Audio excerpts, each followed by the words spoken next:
बरेच जण विचारत असतात की बागेमध्ये तण उगवतं तर त्याचं काय करायचं. तर तण हे बेसिकली तुमच्या बागेतलं नॅचरल फर्टिलायझर आहे. म्हणजे तण काय असतं की काही ना काही छोट्या झाडांच्या बिया असतात की जे झाडं आपल्याला आर्थिकदृष्ट्या फायद्याची नाही आहेत, पण ती त्या जमिनीत, त्या वातावरणात, त्या पर्टिक्युलर हवामानामध्ये ही झाडं जगतात, पावसात वाढतात. तर लोक काय करतात की ही तण कापतात आणि त्याला जाळतात किंवा याच्यावरती फवारण्या करून हे तण मारून टाकायला बघतात.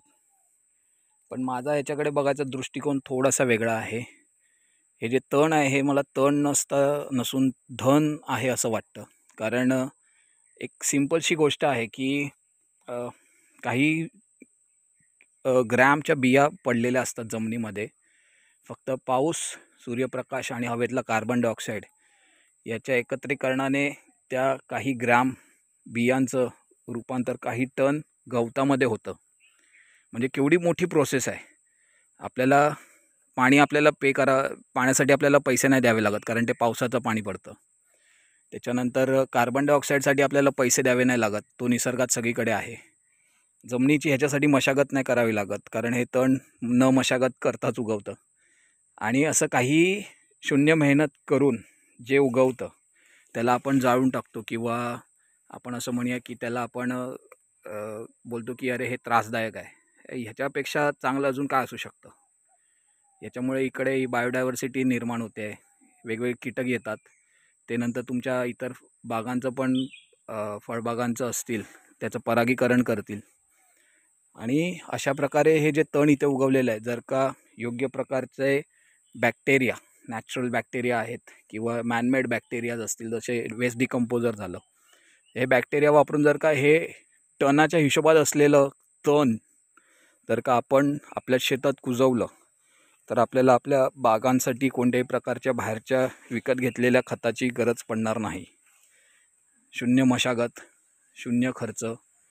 फक्त एवढंच करायचं आहे की पावसाळा संपल्यावरती या तणाला तुमच्याच बागेत कुजू द्यायचं आहे.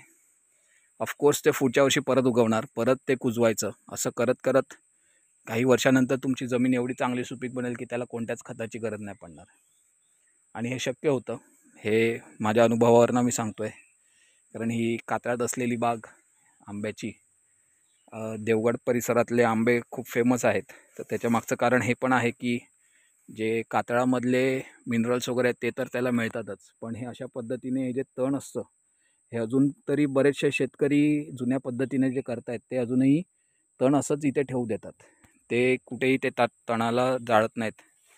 त्यामुळे ती चव पण एक वेगळीच येते. तर ह्या गोष्टीचा आपण विचार केला पाहिजे. निसर्गाकडनं आपल्याला शिकण्यासारखं भरपूर असतं. आपण पुस्तकी ज्ञानाच्या मागे पडतो आणि सायंटिस्ट लोक जे सांगतात त्याच्यावरती जास्त विश्वास ठेवतो, पण निसर्गात काय चाललं आहे ते कधीच आपण डोळसपणे बघत नाही. त्यामुळे मला असं नेहमी वाटतं की तणाचा उपयोग खत म्हणून शेतात खूप चांगला होऊ शकतो. धन्यवाद.